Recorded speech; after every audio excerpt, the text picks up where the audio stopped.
آج کچھ لوگ کہتے ہیں زندہ کا وسیلہ جائز ہے، فوت شدہ کا جائز نہیں۔ میں کہتا ہوں یہ کہنا شرک ہے، کیونکہ اس کا مطلب بنتا ہے کہ زندہ تو رب کی مدد کر سکتا ہے کسی کام میں، مردہ چونکہ فوت ہو چکا ہے اب مدد نہیں کر سکے گا، تو وہ زندہ کو کام میں رب کا شریک سمجھ کے وسیلے کو جائز قرار دیتے ہیں، فوت شدہ کو قابل امداد نہ سمجھ کے وسیلے کو ناجائز سمجھتے ہیں۔ تو میں کہتا ہوں میرے رب کی کوئی زندہ بھی مدد نہیں کر سکتا، کوئی فوت شدہ بھی مدد نہیں کر سکتا۔ وسیلے کا مطلب یہ ہے رب کے دربار میں کچھ لوگوں کی شان بڑی ہوتی ہے، کچھ لوگوں کا مرتبہ بڑا ہوتا ہے، ان کی ویلیو بڑی ہوتی ہے، لہذا رب ذوالجلال ان کے نام کی عزت کے پیش نظر کام کر دیتا ہے، اور وہ عزت اللہ کے دربار میں موت سے پہلے بھی ہوتی ہے، موت کے بعد بھی ہوتی ہے۔ مسئلہ برکت اور تبرک کا قبر والوں سے کہاں سے چلا؟ یہ دلائل النبوہ امام حقیقی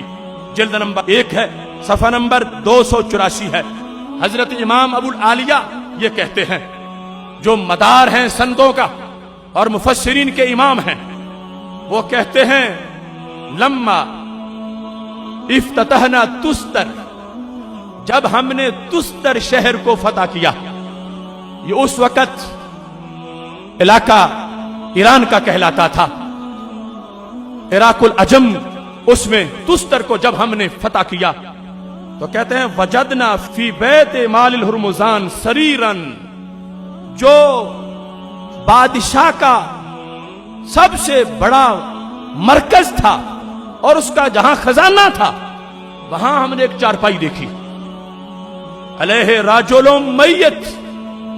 اس پر ایک شخص ہے جس میں جان نہیں ہے، وَعِنْدَ رَأْسِهِ مُصْحَفٌ لَهُ، اور سرہانے اس کا ایک رجسٹر بھی پڑا ہوا ہے۔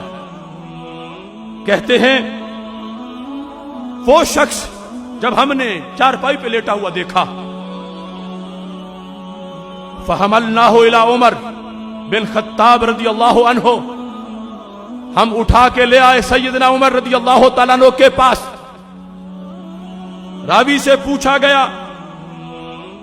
جو اس وقت کی تاریخ تھی، جن لوگوں کو کچھ تعارف تھا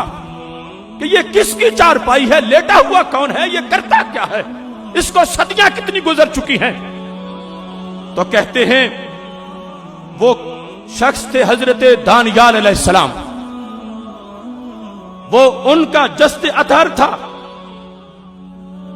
اور انداز کیا ہے، کہتے ہیں کانت السماء اذا حبست علیہم بارزو بسریرہ، کہ جب قحط پڑ جاتا تھا، بارش نہیں ہوتی تھی، تو لوگ ان کی چارپائی باہر نکالتے تھے۔